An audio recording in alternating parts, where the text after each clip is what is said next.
Hello, my name is Kyra and I am a flute and piccolo player, and this is just a quick video to work on improving your tone as a flute player and your sound as a musician. And so first off, there are just a few things to just always focus on whenever you're playing, and that's your posture, your breathing, your confidence, your embouchure, and your air. And so your posture, you always want to have like the posture that you would when you're performing, even when you're practicing. That can sound weird, but even when you're practicing, you want to be sitting up straight, or if you like standing when you play, I like standing when I play a lot. Whichever one is just more comfortable, sit or stand. You want to have your back straight. This would allow for good breathing too.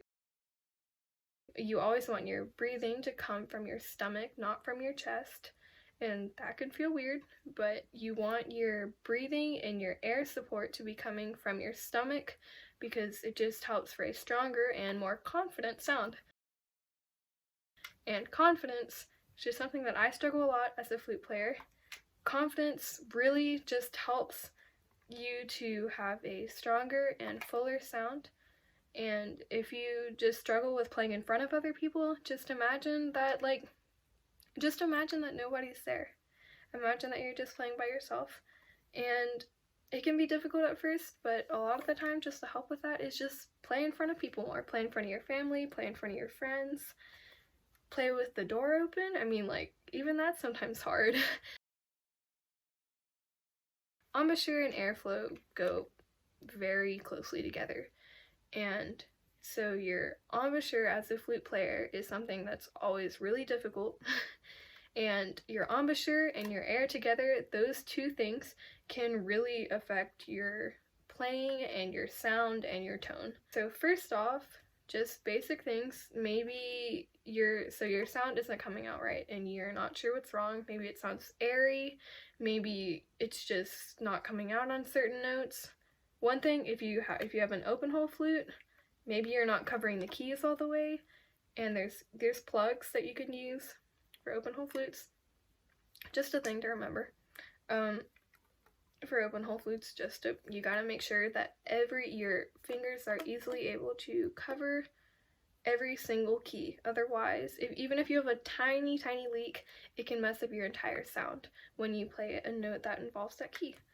And then, just for flutes in general, you want to always have you always want your embouchure to be loose, and you want your airflow to be directed like as if it's going like out of the instrument. Like you want to imagine that your air is going out of the instrument, and this will just focusing on your airflow to get it to go down and into the instrument it'll help your low notes come out better. If low notes are your big problem, trying to get to that low B and the low C, it can just be a lot easier when you almost just visualize your air going like that way to like the end of your flute. More specifically on your embouchure, you always want to have a loose embouchure even when you're playing high notes, and that's really hard.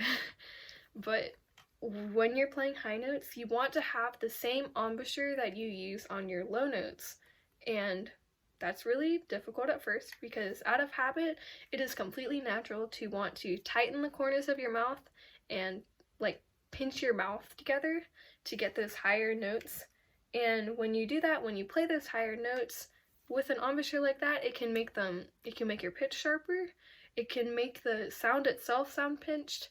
It can make it hard to get them to come out. It can make them airy. Just a lot of bad things for flutes. When you're playing higher notes, you just always want to keep the corners of your mouth, you want to keep them loose, and you want to just keep your mouth relaxed. And that's really difficult, especially when you get to like a high A or a high B and a high C especially.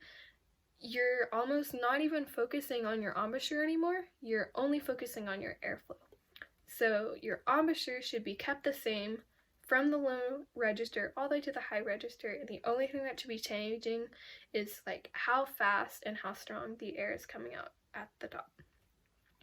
And there's a couple exercises that you can do to work on that. One of them is just long tones. If you go to Kyra music, and you have like Miss Carreri as your tutor, she makes me do these every lesson, and they're boring, but I use them as a warm-up every day, and they really do help.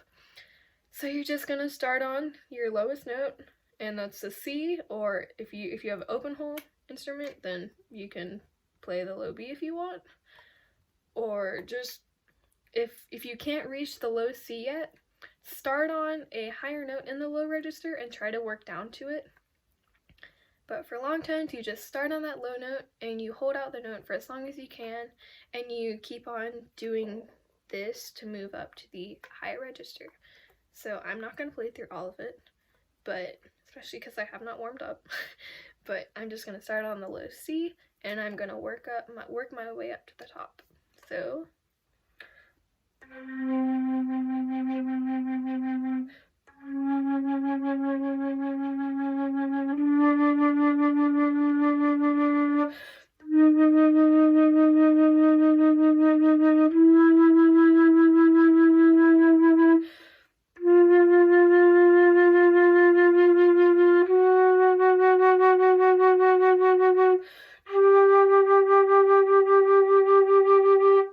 I'm not going to go all the way because that would take a lot of time, but you just want to have the same embouchure that you're using on those lower notes. You just want to almost just memorize what that feels like, and you want to transfer that to your higher notes. So you can use this like technique in another exercise where you just play chromatics, like you just play a chromatic scale, and you want to keep your embouchure the same, which is loose, from the bottom note to the top note. And you can just pick a note and you go from that note to the higher note. Like I could start on a low D, and then I'm just going to play the chromatic scale from there up to the high D, and then I go to the low E flat, and then I just go to the high E flat, and you just continue on. You can do, maybe just start at like 5 every day, or maybe not even every day. Maybe every day is too much. You just do it 5 every time that you practice. And so you just do the lowest one that you can, and you can just go to the highest one that you can. I'm just gonna do a low D just to show.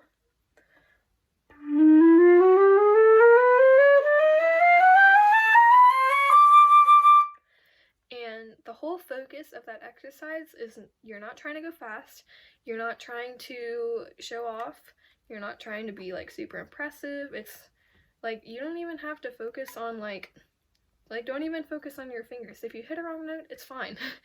The only thing that you're focusing on is trying to keep your embouchure the exact same from that low D to the high D. And for flute, that gets really difficult when you start getting to those higher notes.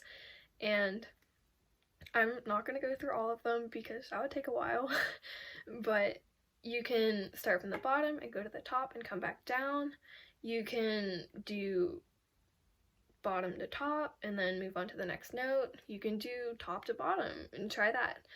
But eventually you should be able to, over time, it'll be hard at first, but over time you should be able to play like 5 notes in the low register, keep your embouchure the exact same, and only changing your airflow, speeding it up and making it stronger, just a faster airflow. You're gonna blow harder, but you have to keep your lips the same. So you're blowing hard and fast air, but with a loose embouchure. So you should be able to play just some notes from the low register, and then you can just play them in the high register and see if your embouchure is the same.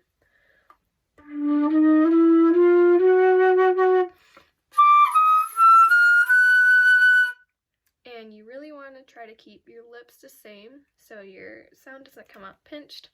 And I didn't quite do it that time, but I am not warmed up.